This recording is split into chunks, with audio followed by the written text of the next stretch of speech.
Assalamualaikum warahmatullahi wabarakatuh. Salam sejahtera. Kenalkan, nama saya Muhammad Ridho dari SMA Negeri 4 Pontianak, calon guru penggerak angkatan 11. Pada kali ini saya akan memaparkan demonstrasi konseptual modul 1.1 pendidikan yang berpihak pada murid.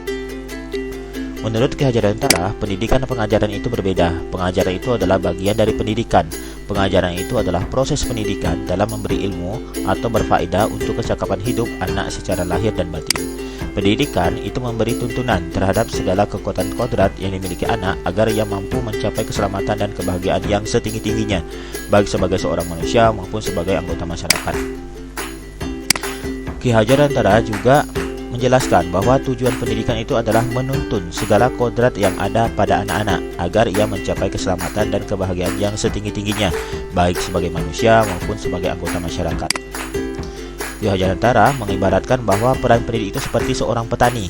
Petani yang menanam padi hanya dapat menuntun tumbuhnya padi dan tidak berharap padi itu menjadi jagung. Memelihara padi tidak sama dengan memelihara jagung. Pendidik untuk tetap terbuka, namun tetap waspada terhadap perubahan-perubahan yang terjadi. Jadi menurut Ki Hajar Dewantara, pendidik tidak hanya dapat meniru saja, namun selalu menjadi pertimbangan bahwa Indonesia itu memiliki potensi-potensi kultural yang dapat dijadikan sebagai sumber belajar. Menebalkan kekuatan kodrat anak yang masih samar-samar. Artinya, kekuatan sosio-kultural itu menjadi proses menebalkan kekuatan kodrat anak yang masih samar-samar. Jadi anak itu bukan sekedar kertas kosong yang bisa digambar sesuai keinginan orang dewasa. Dasar pendidikan anak itu berhubungan dengan kodrat alam dan kodrat zamannya. Kodrat alam artinya secara alamiah. Pendidikan anak atau cara belajar anak di Indonesia misalkan berbeda dengan cara belajar anak di Belanda, misalkan seperti itu. Yang berkaitan dengan kodrat zaman, misalkan pada saat kita sebagai guru, dulu saat belajar sebagai murid, itu berbeda cara belajarnya dengan anak-anak pada zaman sekarang. Budi pekerti. Menurut Ki Hajar Dewantara, budi pekerti itu adalah budi pekerti, watak, atau karakter itu perpaduan antara gerak pikiran, perasaan, dan kehendak atau kemauan sehingga menimbulkan tenaga.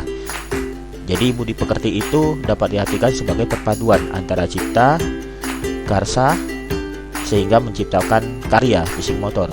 Jadi budi pekerti itu melatih anak untuk memiliki kesadaran diri yang utuh untuk menjadi dirinya dan kemerdekaan orang lain. Nah, tentu kita masih ingat tentang semboyan Ki Hajar Dewantara, yaitu yang pertama, Ingarso Sumtolodo. Jadi artinya di depan guru harus memberi contoh dan menjadi panutan kepada muridnya. Yang kedua, Ingmadya Mangunkarso. Di tengah, guru harus mampu membangkitkan semangat dan inisiatif orang-orang di sekitarnya. Tutwuri Handayani. Di belakang, guru mampu memberikan dukungan dan dorongan atau motivasi. Nah, dengan menerapkan semboyan Ki Hajar Dewantara itu, maka diharapkan terciptalah pendidikan yang berpihak pada murid. Pendidikan yang berpihak pada murid itu artinya memberikan kemerdekaan dalam belajar, kreatif dan inovatif dalam pembelajaran, terbuka pada perkembangan zaman. Namun, pada kenyataannya masih terdapat guru yang melakukan pembelajaran menggunakan teacher center. Nah, cara ini tidak dianjurkan untuk pembelajaran atau pendidikan yang berpihak pada murid. SMA Negeri 4 Pontianak sudah menerapkan pendidikan yang berpihak pada murid. Sebagai contoh, ada kegiatan ekstrakurikuler yang menampung minat dan bakat anak-anak. Pembelajaran yang digunakan secara variatif, tidak monoton menggunakan teacher center, yaitu menggunakan student center. Menggunakan adat istiadat sebagai sumber belajarnya, jadi kunjungan ke Keraton Qadariyah Pontianak, dan menggunakan komunitas kegiatan di bulan Ramadan, misalkan kita kunjungan di Masjid Raya Mujahidin, dan serta menggunakan kerjasama antara sekolah dengan orang tua murid, jadi seperti di kegiatan outbound ini.